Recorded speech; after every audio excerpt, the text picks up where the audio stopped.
सो hi everyone, स्वागत है फिर से आप सभी के आपके अपने चैनल सरकारी अपडेट पॉइंट में। जैसा कि दोस्तों आप सभी लोगों ने हमारी पिछले वीडियो पे बहुत ज़्यादा प्यार और सपोर्ट दिया था और बहुत सारे लोगों ने ये कमेंट किया था कि जो नई भर्ती निकल करके आई है एकलव्य मॉडल रेसिडेंशियल उस स्कूल में, उस भर्ती में आपको इंटरव्यू किस तरीके से लिया जाता है। जैसे कि आप सभी लोगों को पता होगा कि वहाँ पर आपको डायरेक्टली वॉल कॉल इंटरव्यू के अकॉर्डिंग आपको वहाँ पर सेलेक्शन मिलता है। तो आज की इस वीडियो में हम समझने वाले हैं कि एकलव्य मॉडल रेसिडेंशियल स्कूल में इंटरव्यू में क्या क्या पूछा जाता है सवाल, और इस भर्ती में जो कि गेस्ट टीचर के लिए जो इंटरव्यू कंडक्ट होने वाली है उस भर्ती में अगर आप एकलव्य मॉडल रेसिडेंशियल स्कूल यानी कि EMRS में इंटरव्यू देने की सोच रहे हैं तो यह वीडियो आप सभी के लिए बहुत ही ज़्यादा इंपॉर्टेंट होने वाली है। क्योंकि बात करें दोस्तों तो आज की इस वीडियो में हम बात करने वाले हैं कि 50 सबसे बहुत ही ज़्यादा महत्वपूर्ण प्रश्नों के बारे में जो कि इंटरव्यू में बार बार पूछे जाते हैं। और साथ ही में देखें तो आज की इस वीडियो में हम लोग ये भी जानेंगे कि टीचिंग के डेमो आप लोगों को किस तरीके से देना चाहिए और सेल्फ इंट्रोडक्शन किस तरीके से देना चाहिए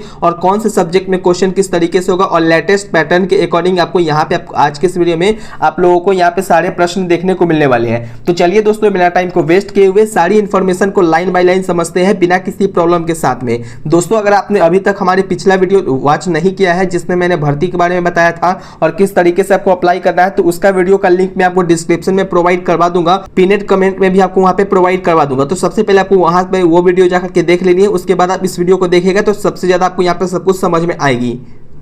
सो फ्रेंड्स, जैसा कि आप सभी लोग स्क्रीन पर देख रहे होंगे, सबसे पहले देखें तो आज की इस वीडियो में देखेंगे कि EMRS में गेस्ट टीचर के लिए इंटरव्यू में जो टॉप 25 क्वेश्चंस क्या रहने वाली है और उसके आंसर्स के बारे में भी हम लोग जानने वाले हैं। दोस्तों सबसे पहले बात करें तो सबसे पहले आप लोगों को यहाँ पे दिख रहा होगा सबसे फर्स्ट जो आपकी क्वेश्चन है अपना परिचय आपको यहाँ पे देना पड़ता है। जैसे ही आप कहीं पर भी जाएंगे इंटरव्यू देने के लिए तो आपको एक बात का आपको ध्यान रखना है कि आप जहाँ पे इंटरव्यू दे रहे हैं तो आप इंग्लिश मीडियम में आप दे रहे हैं या फिर हिंदी मीडियम में दे रहे हैं। तो ये आपको पहले से आपको चूज करके रखना है कि आप हिंदी मीडियम के लिए देंगे या फिर इंग्लिश मीडियम में देंगे। अगर आप हिंदी मीडियम में देंगे तो आपको किस तरीके से देना चाहिए तो वो देखें। तो सबसे पहले आपको यहाँ पे सबसे पहले क्या करना चाहिए, तो जैसे आप वहाँ पे कैबिन में जाएंगे तो वहाँ पे आपको बोलना है नमस्कार सर या फिर मैम या फिर जो भी है, और उसके बाद आपका नाम बताना चाहिए और फिर जिस जिले के निवासी हैं वहाँ के आपने इंट्रोडक्शन में देना चाहिए। फिर आपने को यह बताना चाहिए कि मैंने ग्रेजुएशन पास किया है या फिर पोस्ट ग्रेजुएशन किया है। तो अपना जो भी पूरा डिटेल है वो आपको इंटरव्यू के आधार पर आपको वहाँ पे जो भी आपको इंट्रोडक्शन है उसमें इंटरव्यू आपको देनी पड़ेगी।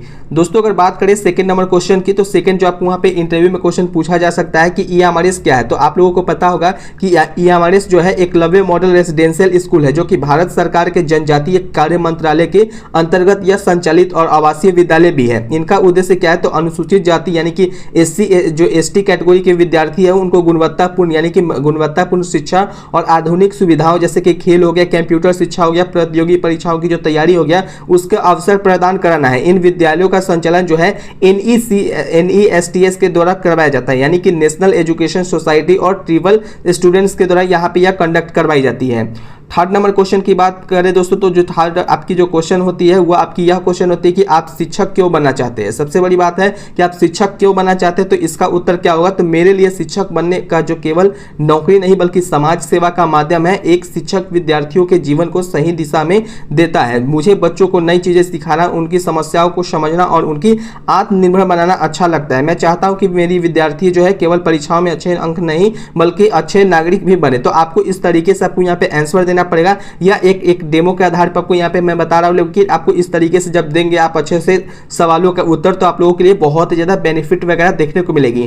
फोर्थ नंबर क्वेश्चन की बात करें दोस्तों तो फोर्थ जो आपकी क्वेश्चन है वो आपको है EMRS में ही क्यों पढ़ना चाहते हैं। जैसे कि आप वहां पे जाएंगे तो आपको कैबिन में जो सर होंगे वो जो इंटरव्यू आपसे लेंगे वो पूछेंगे आपसे कि आप EMRS में ही क्यों पढ़ना चाहते हो। तो आपको यहाँ पे उत्तर किस तरीके से देना चाहिए, तो इस तरीके से आप दे सकते हैं जैसे कि EMRS में पढ़ाना मेरे लिए गर्व की बात है क्योंकि यहाँ जनजातीय क्षेत्रों की जो विद्यार्थी है उनको आपको पढ़ाने का यहाँ पे मौका मिलता है या फिर अवसर मिलता है। मैं चाहता हूँ कि दूर दराज जो क्षेत्रों के बच्चे गुणवत्तापूर्ण जो शिक्षा है मिले और वो अपने जीवन में आगे बढ़ सके और मैं उनकी शिक्षा के साथ साथ उनके आत्मविश्वास और व्यक्तित्व विकास पर भी कार्य करना चाहता हूं। तो कुछ इस तरीके से आप यहाँ पे इस प्रश्न का उत्तर दे सकते हैं।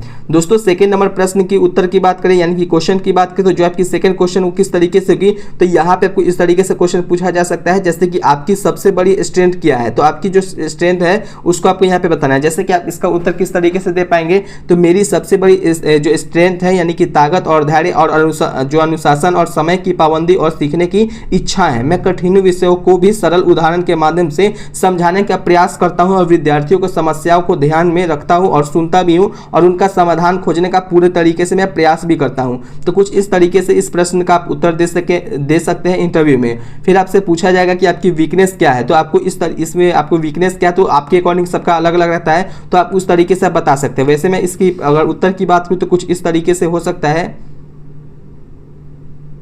जैसे कि उत्तर में हर कार्य को मैं पूरा करने की जिम्मेदारी और पूर्णता के साथ करना चाहता हूं, जिसके कारण कभी कभी किसी कार्य में अधिक समय लग जाता है, लेकिन अब मैंने समय प्रबंधन में काम कर लिया है और कार्यों को प्राथमिकता के अनुसार मैं पूरा करने का सीख रहा हूं। तो इस तरीके से आप इस प्रश्न का उत्तर दे सकते हैं। जो 7 नंबर की क्वेश्चन है दोस्तों, इसमें आपको यदि कक्षा में छात्र शोर करे तो आप क्या करेंगे। सबसे बड़ी, जब आप कहीं भी अगर मान के चलिए कि अगर अपने टीचिंग करते होंगे तो आप लोगों को पता होगा कि जैसे आप क्लास में एंटर करते हैं तो बहुत सारे जो स्टूडेंट्स वगैरह होते हैं वो आवाज़ निकालते रहते हैं, शोर करते रहते हैं। तो उस तरीके से आप किस तरीके से आप वहां पे बच्चों को साइलेंट करवाएंगे और किस तरीके से आप क्लास को हैंडल करेंगे, तो इन सब सभी से आपको प्रश्न पूछे जाते हैं। जैसे कि इसका उत्तर क्या होगा, तो सबसे पहले मैं शांत रहूंगा और छात्रों को जो है ध्यान और अपनी जो आकर्षित करूंगा और फिर उनसे बातचीत करूंगा और शोर क्यों हो रहा है उसके बारे में पूरी डिटेल से जानूंगा और पढ़ाई को रोचक बनाने के लिए गतिविधि आधारित जो शिक्षण है वो भी अपनाऊंगा और यदि आवश्यकता होगी तो विद्यालयों के नियमों के अनुसार जो है उचित अनुशासनात्मक जो है कदम भी उठाऊंगा। फिर बात करें दोस्तों, तो नेक्स्ट जो आपकी क्वेश्चन है वो आपकी क्वेश्चन है कि कमजोर छात्रों को कैसे आप पढ़ाएंगे। तो कमजोर छात्रों को ऐसा नहीं है कि जो तो ब्रिलियंट है वो तो खुद ब खुद समझ जाएगा, बट जो कमजोर है यानी कि जो वीक स्टूडेंट है उसको आप किस तरीके से टीचिंग करेंगे कि उसको जो है कंज्यूम भी कर सके। एंड फ्रेंड्स बात करें तो इसका उत्तर क्या होगा, तो मैं पहले उनकी जो कठिनाइयां हैं उनको समझाऊंगा, फिर सरल भाषा में चित्र यानी कि जो फोटोग्राफी होता है और उदाहरण यानी कि एग्जाम्पल के तहत जो अतिरिक्त अभ्यास है उसको इस तरीके से मैं पढ़ाऊंगा और नियमित जो टेस्ट वगैरह है उसको भी मैं मूल्यांकन करवाऊंगा और साथ ही में उन्हें व्यक्तिगत मार्गदर्शन भी उनको दूंगा। तो इस तरीके से आप इस प्रश्न का उत्तर दे सकते हैं। एंड फ्रेंड्स बात करें तो इस तरीके से मैंने आपको टोटली 25 क्वेश्चन मैंने आपको प्रोवाइड करवाया है और सारे प्रश्नों का उत्तर जो है बहुत ही अच्छे और रोचक तरीके से बताया गया है। दोस्तों एक बात का और आपको ध्यान रखना है, अगर आपको कुछ भी पर्सनली हमसे पूछना है तो आप डायरेक्टली हमसे पर्सनली व्हाट्सएप पे पूछ सकते हैं। बट बात करें फ्रेंड्स, अगर आप व्हाट्सएप पे जैसे आप आते हैं तो आपको व्हाट्सएप में अगर कोई भी पर्सनल इन्फॉर्मेशन हो तो उसके लिए आपको मात्र 49 रुपीज़ में आपको इसका सॉल्यूशन प्रोवाइड करवाया जाता है। दोस्तों ये जो 49 रुपीज़ है वो व्हाट्सएप पे जो है सर्विस फीस के रूप में आपको यहाँ पे लिया जाता है। जिससे कि बात करें फ्रेंड्स, हमारा व्हाट्सएप नंबर क्या होगा, तो हमारा व्हाट्सएप नंबर है 7761046831। दोस्तों ये हमारा व्हाट्सएप नंबर है, आप डायरेक्टली हमसे कांटेक्ट करके चाहे तो इसमें जितना जो क्वेश्चन है और इसमें यहाँ पे आपको रैपिड रिवीजन वाला भी क्वेश्चन आपको देखने को मिल जाएगा। इस क्वेश्चन और उत्तर दोनों अगर आप लेना चाहते हो तो डायरेक्टली आप हमसे व्हाट्सएप पे कांटेक्ट करके इन सारे प्रश्नों का उत्तर ले सकते हैं और जो भी आपके मन में डाउट होगा, जैसे कि कैसे आपको यहाँ पे अप्लाई करना है, किस तरीके से आप वहाँ पे इंटरव्यू देने के लिए जाएंगे, कहाँ पे इसका जॉब लोकेशन है, कहाँ पे इसका फॉर्म मिलेगा, सब कुछ आपको मात्र 49 रुपीज़ में आपको प्रोवाइड करवा दी जाएगी आपके अपने व्हाट्सएप पे। एंड फ्रेंड्स बात करें तो आगे की क्वेश्चन को देख लेते हैं किस तरीके से आपको क्वेश्चन यहाँ पे रहने वाले हैं। तो मैं आपको क्वेश्चन पढ़ के बता देता हूँ, उसके बाद आप उत्तर खुद से भी आप दे सकते हैं। जैसे कि यहाँ पे है लेसन प्लान क्या होता है, तो लेसन प्लान क्या होता है तो ये भी आप देख सकते हैं। स्मार्ट क्लास का उपयोग कैसे करेंगे इनका आप देख सकते हैं। नेशनल एजुकेशन पॉलिसी क्या है यानी कि एनईपी 2020 क्या है, ये सब आपको देखने को मिलेगा। क्लास का मैनेजमेंट आप किस तरीके से करेंगे, तो इस तरीके से आपको यहाँ पे क्वेश्चंस वगैरह देखने को मिल जाएंगे। दोस्तों अगर बात करें तो इन सभी क्वेश्चनों का और उत्तर और सहित में बात करें क्वेश्चन सहित उत्तर सभी लोग आपको मिल जाएगा। बट बात करें तो आपको किस तरीके से आपको यहाँ पे मिलेगा, तो डायरेक्टली आप व्हाट्सएप पे जाकर के इस प्रश्नों का आप डायरेक्टली ले सकते हैं फॉर्म का पीडीएफ, जो कि मात्र मैंने आपको 49 रुपीज़ में प्रोवाइड करवा दूंगा। सो फ्रेंड्स उम्मीद करता हूं कि आप सभी लोगों को यह वीडियो पसंद आया होगा। अगर आपको यह वीडियो पसंद आए तो इस वीडियो को लाइक जरूर करें और अपने दोस्तों के साथ शेयर करें ताकि उनको भी इनका लाभ मिल सके। तो चलिए दोस्तों बिना टाइम को वेस्ट किए हुए इस वीडियो को यहीं पे एंड करते हैं। तब तक के लिए जय हिंद, जय बिहार, वंदे मातरम। धन्यवाद दोस्तों।